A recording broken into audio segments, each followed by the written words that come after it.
नमस्कार दोस्तों। आज ध्यान से मैं एक बहुत ही इम्पोर्टेंट बात आपको बताने वाला हूँ। ठीक है, सबसे पहले आप welcome to Rohit Kashyap trades.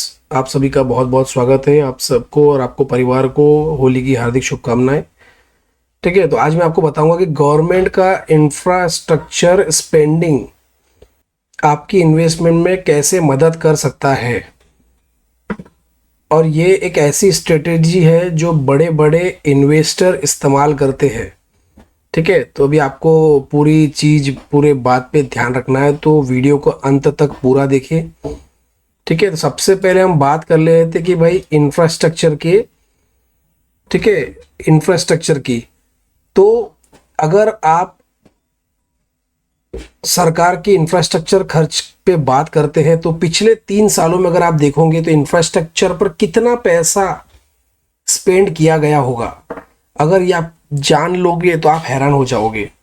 पहले साल 1 लाख करोड़ हुआ, फिर 11 लाख करोड़ हुआ, और अब लेटेस्ट फिगर के मुताबिक जो मैंने आपको पहले वाले स्लाइड में भी दिखाया, यहाँ देख सकते हैं आप, 12 लाख करोड़, 12.2 लाख करोड़ का इंफ्रास्ट्रक्चर पर किया गया है। ठीक है, इससे क्या समझ में आ रहा है आपको कि भाई हर साल ये खर्चा बढ़ता जा रहा है। ठीक है, तो इसीलिए आपको अभी मैं रियल एग्जांपल के थ्रू समझाता हूं। अब मान लीजिए कि कोई एक, कि ये पैसा कैसे काम करता है। तो मान लीजिए सरकार ने किसी कंपनी को 500 करोड़ रुपए का ऑर्डर दिया, अभी आप देख सकते हैं स्क्रीन पर। ठीक है, 500 करोड़ का ऑर्डर दिया रोड बनाने के लिए। ठीक है, अब सोचिए कि मान लीजिए उस कंपनी का नाम XYZ कंपनी है। ठीक है, और ये इन्वेस्टमेंट करनी हो तो आप पैसा कहाँ लगाओगे, रोड में या उस कंपनी में। जाहिर सी बात है, कंपनी को ऑर्डर मिला है तो आप उसी जगह पे लगाओगे, तो उसी कंपनी को पैसा मिलना तय है। ठीक है, तो ये जो मैंने आपको अभी चार्ट में दिखाया है, आप समझ सकते हैं। सरकार अगर किसी को ऑर्डर देती है तो कोई कंपनी को ऑर्डर दिया जाता है, फिर कंपनी रोड और कंस्ट्रक्शंस करती है, तो हम क्या करते हैं, कंपनी में पैसा लगाते हैं, कंपनी में पैसा बनाते हैं।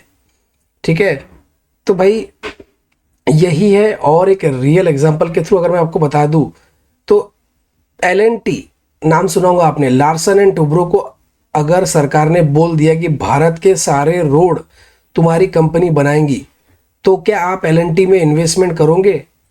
आपका जवाब होगा हाँ, बरोबर, जरूर करेंगे। तो वही बात है कि रेल विकास निगम लिमिटेड की, जब सरकार रेलवे के लिए पैसा खर्चा करती है तो जिस कंपनी में रेलवे को कॉन्ट्रैक्ट मिलता है उसी में इन्वेस्टमेंट समझदारी होती है, और ये सरकारी इन्वेस्टमेंट का फायदा होता है। ठीक है, तो अब आते हैं मेन टॉपिक पे, जो कि जिसके लिए मैंने वीडियो बनाया है। और सबसे इंटरेस्टिंग पॉइंट पे देखिए, आज दुनिया में सबसे ज़्यादा डिमांड बढ़ रही है डेटा सेंटर की। और मेरे हर वीडियो में मैंने शुरुआत से लेकर अब तक के डेटा सेंटर, AI और सेमीकंडक्टर, इसके ऊपर ही वीडियो बनाया है। ठीक है, तो भाई गूगल ने हाल ही में बोला है कि वो 2 लाख करोड़ रुपए का निवेश करने वाले हैं, जो कि अभी AI समिट हुआ था, आपने देखा होगा इंडिया में। ठीक है, तो भाई माइक्रोसॉफ्ट, अमेजॉन, मेटा सब इस रेस में आ गए हैं। तो सोचिए कि इतने बड़े बड़े कंपनी जब डेटा सेंटर में पैसा डाल रही है, तो क्या हमें डेटा सेंटर वाले स्टॉक्स में पैसा लगाना चाहिए? तो आपका जवाब होगा बिल्कुल हाँ। ठीक है, तो भाई आप समझिए कि डेटा सेंटर का काम कैसे होता है। ठीक है, तो डेटा सेंटर का काम कैसे होता है, आप समझिए कि डेटा सेंटर, जब गूगल 2 लाख करोड़ का डेटा सेंटर बनाती है तो क्या वो खुद काम करती है? नहीं, वो कॉन्ट्रैक्ट बेसिस दूसरे कंपनी को काम देता है, और जब पूरा प्लान तैयार हो जाता है तो उसके मेंटेनेंस के लिए भी कंपनी को कॉन्ट्रैक्ट दिए जाते हैं, 2 साल, 3 साल, 10 साल, 20 साल। यानी एक रिकरिंग इनकम है, जो आप देख रहे हो अभी स्क्रीन पर, देख के समझ सकते हो। ठीक है, तो भाई इसी में आपको मैं एक कंपनी का नाम बताने वाला हूं, जो कि कंपनी डिजिटल इंफ्रास्ट्रक्चर में काम करती है, और ये कंपनी का नाम है ब्लैक बॉक्स। ये कंपनी का नाम है ब्लैक बॉक्स सर्विसेज। ये कंपनी टाटा ग्रुप की है, और इसका काम है data centre banana, networking, IT infrastructure, cloud system, cyber security, यानी जो भी डिजिटल इंफ्रास्ट्रक्चर से रिलेटेड हो, ये सब काम करती है। और ये कंपनी बैकबोन बनाती है। जो कंपनी डिजिटल कनेक्टेड रहती है, ठीक है।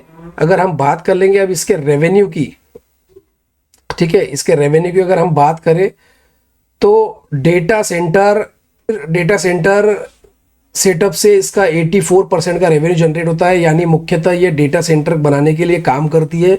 और ये कंपनी का एनुअल रेवेन्यू 6000 करोड़ रुपए के आसपास है, ठीक है। ऑपरेटिंग मार्जिन जो है वो स्लाइटली 4% से 9% के बीच में ही रहता है।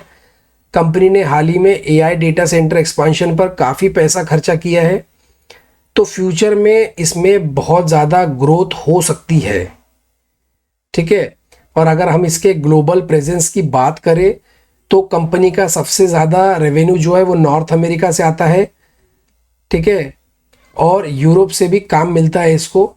लेकिन इंडिया में सिर्फ 7% का ही रेवेन्यू आता है इस कंपनी को, क्योंकि अमेरिका में सबसे ज़्यादा डेटा सेंटर बन रहे हैं और हाल ही में $800 मिलियन का ऑर्डर बुक भी मिला है, और ये ऑर्डर बुक कंपनी के लिए बहुत ही अच्छा साइन है, ठीक है।